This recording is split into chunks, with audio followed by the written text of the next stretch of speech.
Hi fam, I'm going to make another quick video about discussing the financials surrounding asset theft, fraudulent asset seizure through court proceedings. And I want to talk about it in the context of this happens a lot to older adults where they are declared incompetent or they're declared indigent, and then the courts use that label to essentially steal their assets and leave them destitute.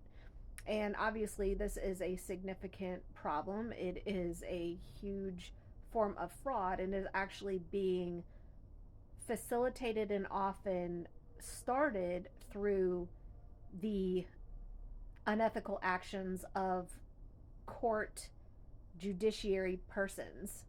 So, I want to talk a little bit about this because this is something that I I have managed to fight back against, but it was something that I had to contend with quite a bit, and I just think it's crazy to me that you can have judges adjudicating over matters where their own rulings in the same case profile for an individual don't even align. There's inherent cognitive dissonance within the judge when they're making contrary determinations regarding an individual. And I want to address that because it is a criminal matter. And even though it impacts the ruling, it shows clear bias. So I want to address that. I think that it is reprehensible, it is heinous, it is criminal to do that to a person in order to enrich yourself financially.